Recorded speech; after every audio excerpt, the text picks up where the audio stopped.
Hi friends, welcome to Natural Life Story my channel. Selvin முகம் பளீரென்று மலர்ந்தது.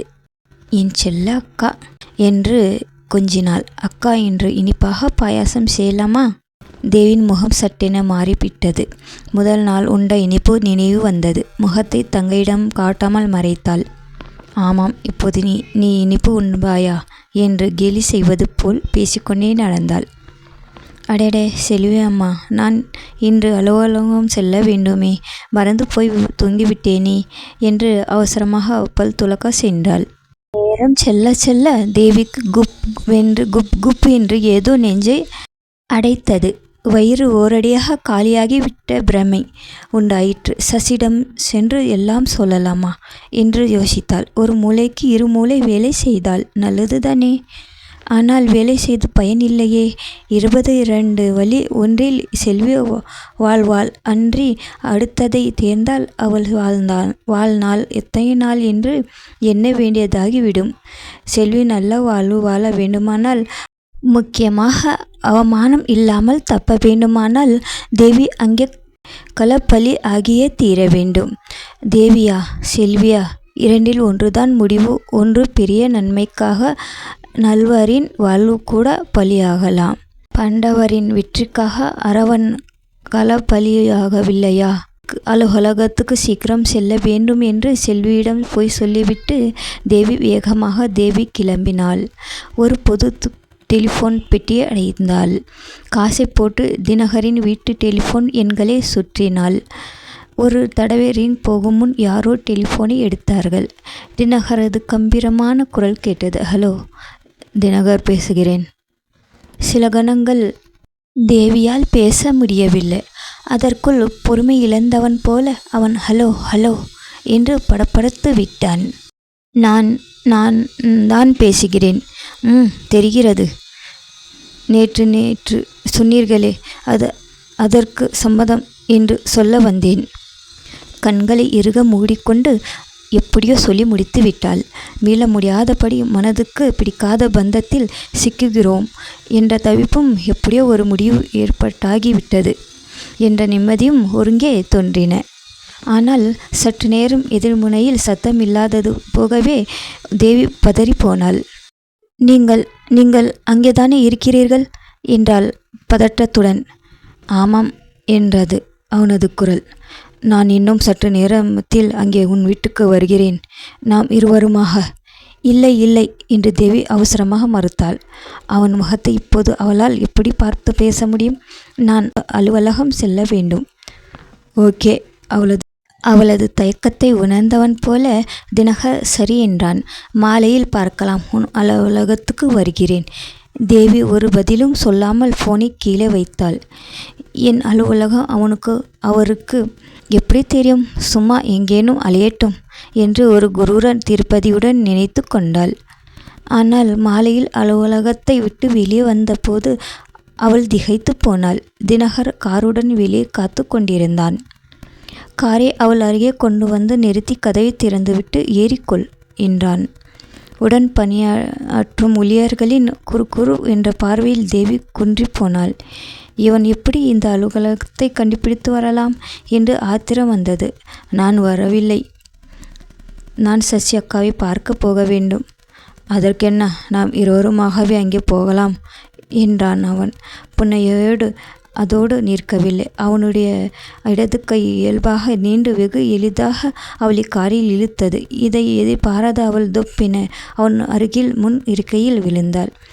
அவளை உள்ளே இழுத்த கையோடு கதவை சாத்தி கொண்டு காரையும் கிளப்பி விட்டான் அவன். ஒருவாறு சமாளித்து கொண்டு நிமிர்ந்து உட்கார்ந்தாள் தேவி. இதெல்லாம் என்ன என்று சினத்துடன் சீறினாள்.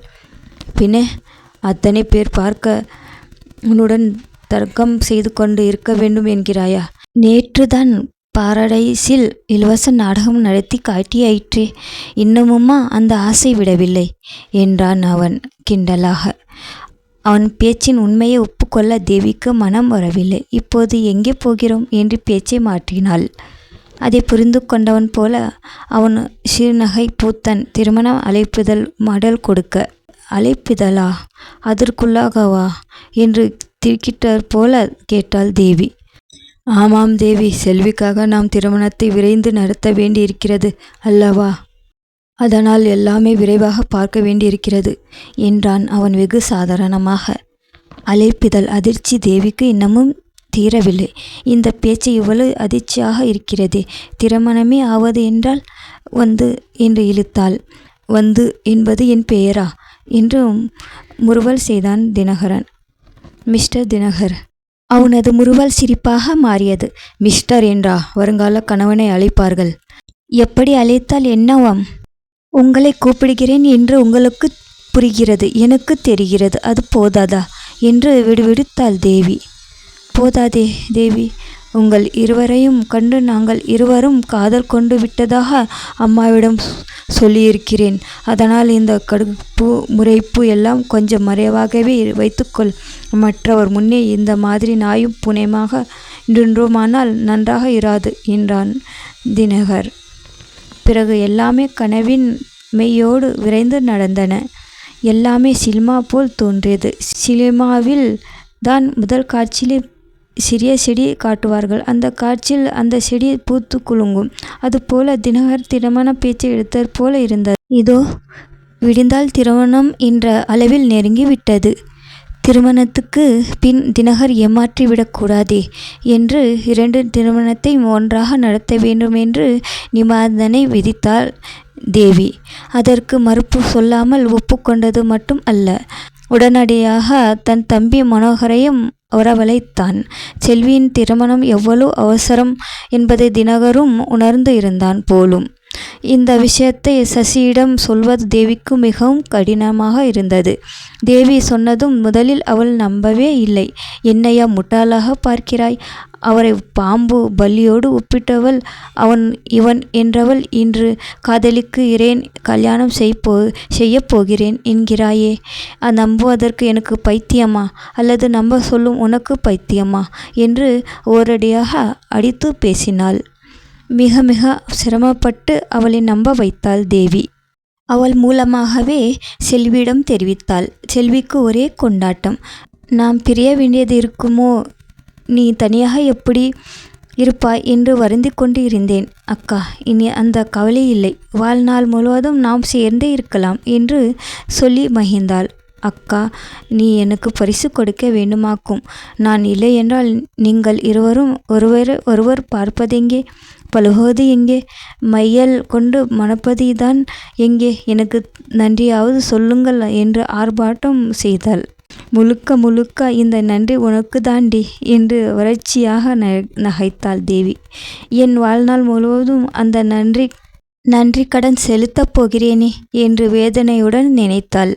தாயில்லா பெண்கள் என்பதால் சசின் தாயாரே பொறுப்பேற்று கொண்டார்கள். அவர்களில் வீட்டில்தான் தினகரின் தாயார் வருங்கால மருமக்களை பார்க்க வந்தார்.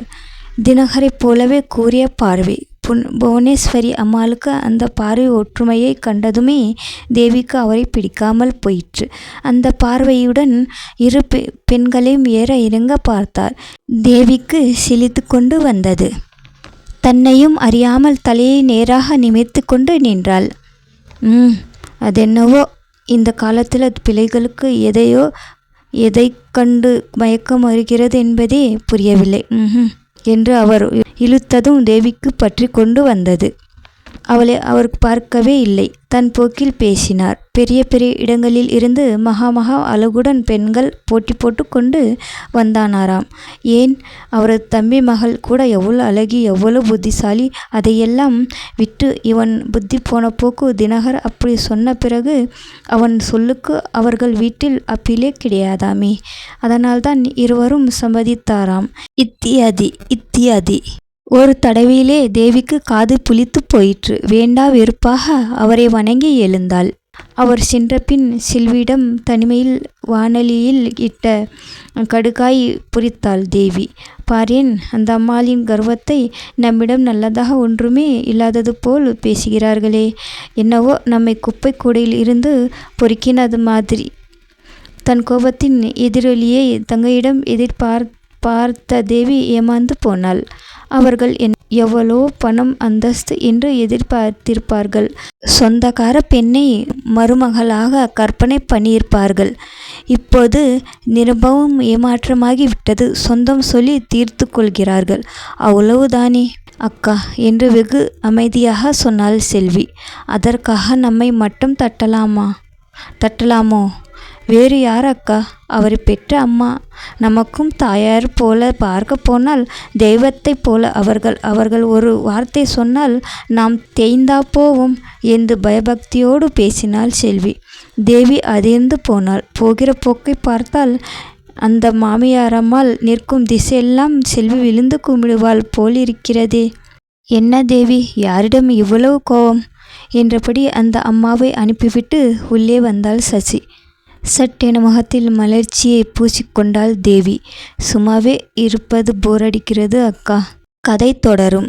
கதை பிடிச்சிருந்தா சப்ஸ்கிரைப், லைக், ஷேர், சப்போர்ட் பண்ணுங்கள். நெக்ஸ்ட் கதையில் சந்திக்கலாம். தேங்க்யூ ஃபார் வாட்சிங்.